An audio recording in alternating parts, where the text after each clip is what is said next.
আসসালামু আলাইকুম ইব্রাহিম, আশা করি তোমরা সকলে ভালো আছো। তোমাদের দোয়া এবং আল্লাহ তাআলার অশেষ রহমতে আলহামদুলিল্লাহ আমি ভালো আছি। আজকে গিয়েছিলাম আমাদের এলাকায় একটা বড় বাজারে, যেখানে একটা ছোট্ট একটা জিনিস কিনতে গিয়েছিলাম। বাজারে যাওয়ার সময় যাইতে যেতে সুন্দর একটা ভিডিও দেখলাম, এখান থেকে কিছু পিক উঠাইলাম। আর সামনে এটা দেখছো, ওই মামারে দেখি কিন্তু আমি কন্টেন্ট ক্রিয়েটার লাইভ শুরু করছি। বলতে দেয় এক কথায় ওই আমার গুরু। তার কিছুক্ষণ পর আমি আমাদের এলাকার গাছ স্কুলের সামনে মামার কে মামা কোনো মায়া আছে না, মামা করে নাই। তার কিছুক্ষণ পর আমরা যে উদ্দেশ্যে ঢুকছি সেই উদ্দেশ্যের কাজে চলে যাই। এটা বাজারের মধ্যে খানিকক্ষণ ঘোরাঘুরি করলাম, খাওয়া দাওয়া করলাম। দিনটা ছিল বৃষ্টি দিন দেখতে আসলে অনেক ভালোই লাগে। তার কিছুক্ষণ পর আমরা এলাকার বড় ফিল্ডে যাই। ফিল্ডে দেখি কিছু ভাই ব্রাদার সবাই মিলে ফুটবল খেলতেছে।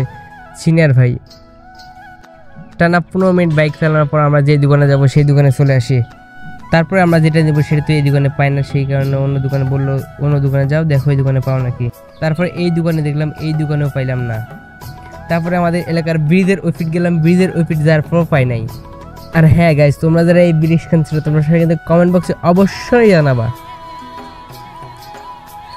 তো তো জিনিসটা খুঁজে পাইলাম না। এখান থেকে মাটির কিছু জিনিস দেখছিলাম, মামারে কইলাম মামা তোমার তো মেয়ে আছে, কি নিবা দেখো। মামা তো কিছু কিনলো না। তারপরে যাওয়ার সময় ওয়েদারটা এতটাই সুন্দর লাগছে, ভিডিও না করে আর পারলাম না। আর এই রাস্তাটার পরিস্থিতি এতটাই খারাপ, যেখান দিয়ে যাইতে লাগবে ভাই মাজা পিঠ সব ব্যথা হয়ে যাবে। আর এটা কোন জায়গা তোমরা যে কেউ চিনো কমেন্ট করে অবশ্যই জানাবা। আল্লাহ হাফিজ গাইজ।